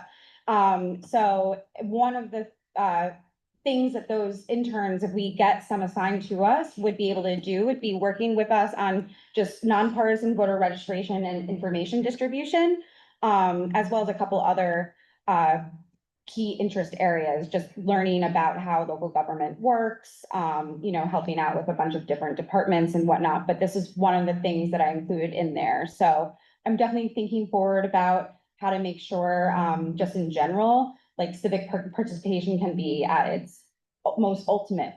Yeah. Well, we've had students on the village board, and they were pretty, they did a lot of work the last time we were looking at consolidation. Brian Kimbis was very involved in that. I don't remember if Julia Walsh was, but she became a big environmentalist. I So, think Julia had just graduated, but yeah. oh, okay. I feel like I'm the only one talking here, so if anybody else, you know, I don't want to monopolize. Okay, Rich is saying, go ahead, we all need to go home. You are the only one talking. Okay, I will read this. But if it's opportunity for others to talk. All right, well, maybe what will happen is you'll comment on my comments. No, I wasn't. No, I would love to hear feedback on it. Or if, I guess maybe it seems like Rich has something to also share, we can kind of get a couple different back and forth and other things out there, yeah. Yeah, I wasn't planning to comment on your comments, Kitty, but thank you for making comments. I think one of the things that was asked of us is is the request to offer our perspective on the process and potentially a perspective on a decision that we've had. And so I'm not gonna opine yet on the decision I might have or the perspective I have on consolidation. I have, you know, sheets and sheets of things that I think are really important for me to consider as a representative of the village. And elected, a person who's elected by members of the village. Things that would be in my interest as a homeowner, as a taxpayer, as a community member. Things that would be really important for me to consider as a representative of some of the employees that I've had the opportunity to speak to. About their concerns and in some cases fears about what might happen if the two municipalities consolidated. I've looked at the numbers, I've read all the narratives, you know, I've done that homework, but I'm gonna wait on describing exactly what my opinion is on the decision. But what I can share a couple points about is the process. And I think the most, one of the most valid things I've heard tonight, and I've heard it repeatedly, was that we as a municipality, and I'll categorize it the village only, have to do better at communicating to our constituents. Before I was elected, I was a volunteer member, but before I was elected to this board, I would often provide the feedback that often you have to be on Facebook to really know what the issues are, or to really know what others' perspectives are on the issues. And, you know, I'm not a member of Facebook actively any longer. And I find like there's an information deficit if you're not regularly online seeking out this type of information. I have had an offer of a comment at our village board meeting more than once about the possibilities we might have to mail more things. And I know, Alex, you're on board with that idea. But I also imagine it's an infrastructure issue or a budget issue or whatever keeps us from communicating in more ways, more intentionally, with our community. Because in that more intentional, more frequent and more, diverse communication would come, a lot more equity in decision-making and the information that people make their decisions on. So one element of the process I want to co-sign with some of the people that have shared tonight is the fact that I think we could communicate a lot more and better and in different ways that might reach, many of the people that are here tonight, saying things that aren't necessarily true, but that simply seems to be because they haven't been, provided access to the information in a way that would benefit them. And the only other thing I would say about the process is that the process does, a good deal of the process does live in the work that the steering committee has done over the past many months. And what I've done is both requested more information from the steering committee, or maybe I requested more faster information from the steering committee on at least one occasion, because I felt as though there was a lot of information and a lot of activity and even potentially, decisions happening at the steering committee that I was really hungry to learn about too. And so early on in the process, that was my position on that element of the process. I believe that since the consolidation website has been brought online, the one-pagers have been brought online, the agreement has been made public, although again, could be made public in more ways than it has. I've grown more and more comfortable with the process and the information that helps me as a decision maker in this stage of the process to form an opinion and ultimately make a decision about what I might say. So my perspectives on the process are we could absolutely communicate better, and that there has been some time when the steering committee was doing a tremendous amount of work that wasn't making it outside of its walls. And upon request, that started to get that information started to flow really effectively and is there, but it's just not getting to everyone just yet. If this decision comes to a vote in a referendum, I really think we're gonna have a mad dash to the referendum to make sure that everybody who wants this information and wants to make an informed decision has what they need to do that. And so let's start now figuring out how we're gonna inform folks from August to November to make sure that we get out the vote and that they're informed regardless of how they vote. Pending a yes vote in August. If I said, I think I said it. I know. Thanks, Rich. Yeah, definitely, mailing more things will be a much easier, task if we get some of those interns from the Empire Core program, you know? But that said, we do have a bunch of people brought up tonight, like the population of the village, is majority renter by a long shot. So, and thinking about that and the notification and whatnot, I'm thinking about how awesome it is that our rental registry is getting really back into top shape for the first time in years.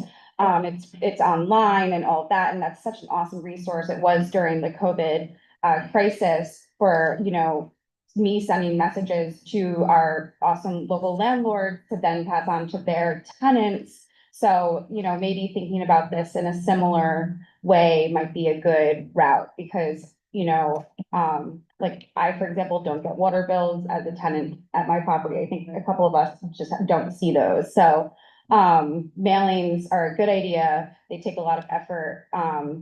And yeah, a lot of advanced planning, I would say too, because of issues with the postal service that I've addressed to our congressperson. But yeah, we can do it all. Any other board members have anything that you wanted to talk about tonight? While all these awesome public comments are fresh in our minds before we get going. And then I go home and rewatch the entire thing myself.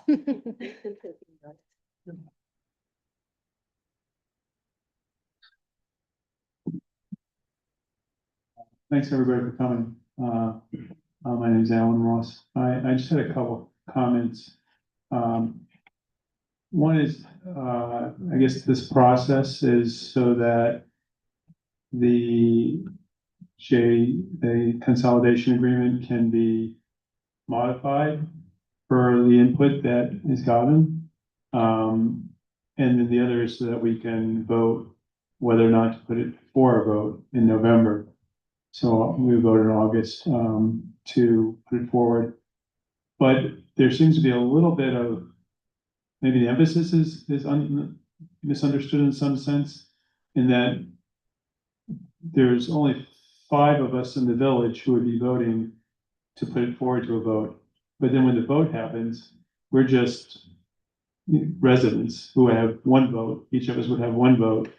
We have no control over us, over what happens, aside from saying, giving people the opportunity to vote yes or no. And if it's no, then I think legally can't happen for another 4 years or something like that. So we're just the greatest amount of power that we have, other than altering the consolidation agreement, is to say, yes, there will be a vote. But we have no outsized power to affect in the, we don't have like majority voting rights or something like, some, preferred shares or something like that. So, the worst that happens is that the town and the village and the town outside the village gets the opportunity to vote. And I totally agree with everybody's comments about communication, that the more people who know what the process is and know where to find the information, which is available at the public library, but the better. And that's super important to improve that. But I just thought that seemed a little unclear in terms of the intensity of some of the comments. It seemed like people weren't necessarily grasping that this is a public vote and everybody's gonna vote on this and decide, and if it votes no, then everything can't happen for another 4 years. So. Thanks, Alan. Okay. Oh, sorry, to address Michael Zeeler's comment about the process and the personal opinion. I'm still gathering information, so, I'm trying to talk to some people. I want to talk to more people. So, I'm still in the information gathering process. When I was elected, I was definitely in favor of consolidation. I think for one of the speakers said, just there's efficiencies in having a single government. There's more access to government with single government, in terms of there's less complexities. The more complexities there are, the harder it is to understand what's going on and influence what's going on. But that said, there's been a lot of really profound discussion about, I think, particularly the village employees. And I think that's a huge consideration, and I'm still processing all that. So. So to answer Michael's question about how we feel about the process, I'm disappointed. A year ago, we met with the consultants and we had meetings on planning and land use and finance and fire, all of which were not disclosed to the public. And I don't understand why we aren't more transparent. Why don't we just share those notes, those minutes, those conversations? The same thing is happening now with our new steering committee. I don't know if we're taking minutes now, but it feels like we could be a lot more transparent about the process that goes into creating this and those one pagers. So 13 years ago, when we worked with Peter Fairweather, we had like 5 or 6 different community committees, and they worked on finance. They worked on, everybody took a piece of this pie, and they met for months. And you can actually find some of those meetings online. We lost the videotapes, but you'll see people like Dave Lent and Michael Zeeler and Michael Russo and Susan Zimmett talking and talking and talking about how is this going to work, how's that going to work. And so the public could really be part of that conversation.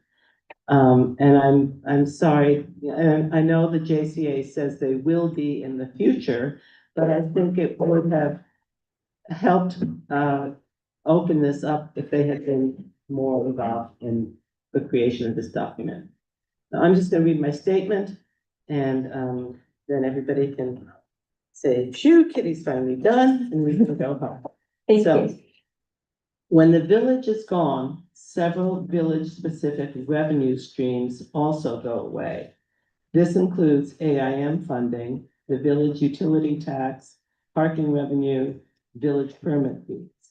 The JCA states, while the town and village believe that the consolidation of the village's AIM allocation should be transferred to the town, the consolidated town fiscal model does not carry this revenue as the issue has not yet been determined.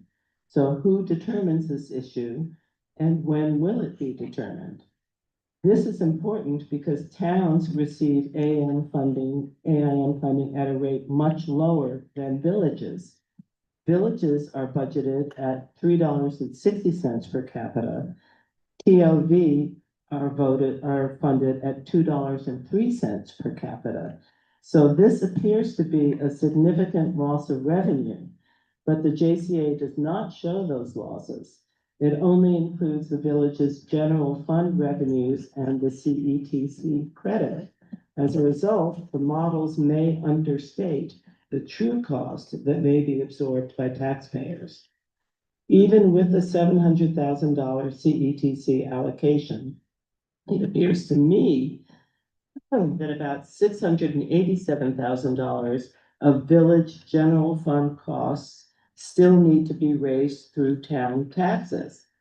Since the revenue loss is not included in the JCA, this actual cost may be even higher. So I think we need to update Exhibit C2, the fiscal analysis of assumptions, to include these losses. The JCA states the model identified opportunities to streamline central administrative services that result in cost savings after netting out estimated revenue losses.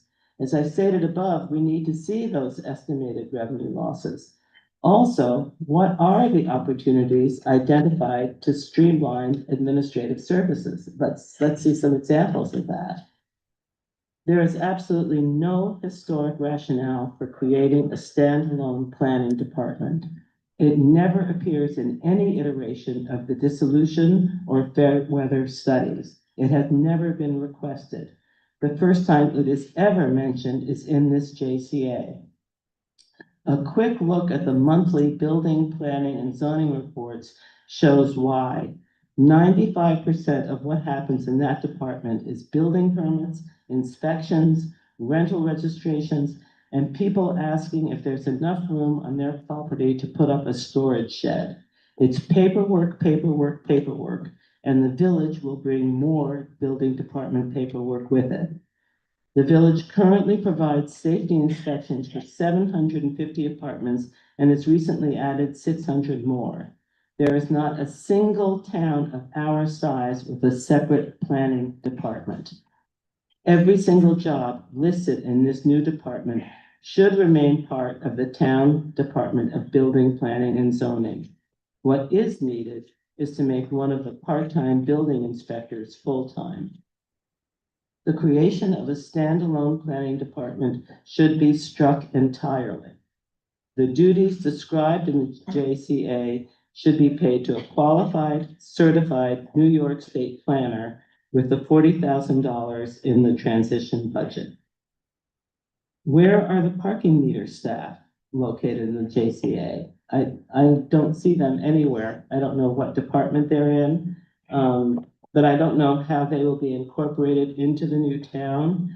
Will they be town employees? Will their salaries and revenue be incorporated into the new town budget? Will they remain in the hamlet? I don't know what happens to parking. So it'd be great if we could have answers to these questions by July 15th, and then we can get going. Thanks. I think we have answers to some of them right now. Yeah. I made a new chart for you, Kitty. Well, Scott and Kathleen and I, we added more detail in it, and some of those revenue streams that you mentioned, AIM. It's teeny tiny, but I swear it's there. So this chart which we added to the exhibits has more line item, for folks that were querying, more detail on that topic. So AIM is in there. So how does that change? Could you take the mic with you? Sorry. I don't know what, just ask your question. So how does that change the CETC? It doesn't change anything. This just gives you more detail about some of the questions that you just asked. That's revenue. Overall, what do you mean there's less? Yes, there's less revenue, but there's also savings. So this is the chart that shows how you get to that 181 Yeah, decrease in the overall. Okay, is this new? Yeah, Oh, The presentation's new, but the calculations are the same. right. We just put it okay, differently. so I'm So- gonna try and plug that into the chart that I've seen. Okay. Yes, and if you have any questions, just call So- me or email me. So you're calculating the aim based on the town rate or the village rate? Village rate, because that's what It's goes away. the loss of the village aim, Okay, which is $77,000. and there are other revenue streams like gross utilities. Is that all in there now? Yep, Okay, yes. thank you. But eyeball it, maybe, make Okay. sure we have everything that's on your list. Do that. Awesome. Anyone else have something you want to say? No one else wrote essays? I'm just kidding. Well, yeah, Alan, you can have a closing thought. There was a couple comments about zoning. Yeah. And there is a one pager about zoning. Effectively, the zoning won't change unless there's a deliberative action, public deliberative action that happens just like it would now. If somebody wants to change the zoning, that has to happen through a process. So it's not as though because of this consolidation, zoning's automatically going to change in either the town or the village. Awesome, thanks. I guess so we're keeping this open, obviously. Oh, yeah, I'd like to. go for it. Sure. One of the things that, about consolidation that is a problem. I've been in local politics for about 10 years. I've been on the ZBA for about 10 years. In those 10 years, I've had a full board one time, and it was for 6 months. We've had an opening for 6 months. We're man down right now. All the boards are hurting. We don't have any boards that are full. The only person at this table who ran opposed is Tim.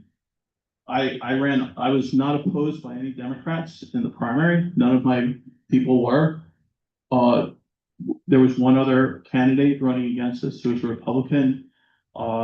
If you know anything about local politics, that's a tough one to pull off in New Paltz. There's a really big shortage of people to help with these boards. If you look at the people who are sitting here, and you look around at who's in these, I can do this because I'm retired, I have some time, but we're hurting for people. And all the boards are hurting. It's not just mine. It's not just the ZBA. It's not just this. I ran unopposed, basically. There's not this huge group of people who want to get involved. And the age of New Paltz with how the demographics work out, a lot of my friends who I try to get involved are busy. And it's really hard to find employees. We're struggling to try to fill positions. If we lose a building inspector, it's desperate. And if we consolidate, it can take a lot of the pressure off these volunteer boards. We're trying to start a police commission right now. We have 3 people signed up. It's really hard to get people to come and serve. And by having 2 communities in one space, we double the amount of things we have to fill. And I think when we talk about consolidation, a lot of things, the people's jobs we're eliminating are the people at this table. That's whose jobs are going away. All the other jobs still need to be done.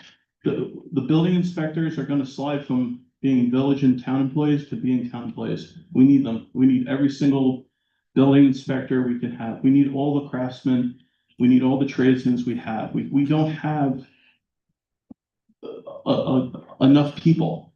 And I really, this consolidation thing, I think the most important thing to remember is we're trying to do this from a position of strength. Right now, The town is flush with cash, the village is flush with cash, we're not broke, we're not doing this in desperation. If we wait and just let this keep going, it's getting harder and harder to fill positions. We're just gonna kick this can down the road. And, I think we need to like really, people need to start maybe volunteering more, but, it seems like, there's like not as many people as we need. And we're doubling the amount of people we need. We have 2 planning boards, we have 2 ZBAs, we have 2 bicycle committees, we have 2 of everything. And if we didn't have 2 of everything, we'd actually have some competition. I think if we had one board running for another Democrat might try to steal my spot. And I'd have to like mount a really aggressive campaign. I would have to buy signs. If you're just really good at it, nobody wants to take it. Not according to everybody else. But thank you, I appreciate that. At the ZBA, I'm very confident because I can read plans, but at this level, I'm new. But, it's hard to find people. I mean, talk to any employer. Anyone who's looking for people, it's really hard to find people. And this is what this is about to me. It's about trying to reduce the amount of management, us, and let the people who are working do what they have to do. Thanks. That's it. Thanks, Sean. I want to make sure, because a lot of people brought up affordability, that's, just in general on housing affordability tonight, just to make sure those folks feel heard, because that's top of mind for me too. If there's anyone out there who wants to do UBI, for the whole New Paltz, that would also address the issue of not having enough volunteers and people running for office, but that aside, yeah. I think that's it. It looks like everyone doesn't have anything left to say. I see this project as kind of a side project in addition to all the other mayor stuff. I do want to acknowledge, thanks so much to the village team that came out to hear from everyone tonight. I want to build a skate park with you guys. We're going to do that no matter what. Thank you so much to the school district and superintendent for letting us use this space. We'll be back home at Village Hall for the next bunch of things. And so, did we even call this to order by a vote? So, I think you You should have. all right, I'll move to adjourn. Second. All in favor? Aye. Aye. See you next time. Let me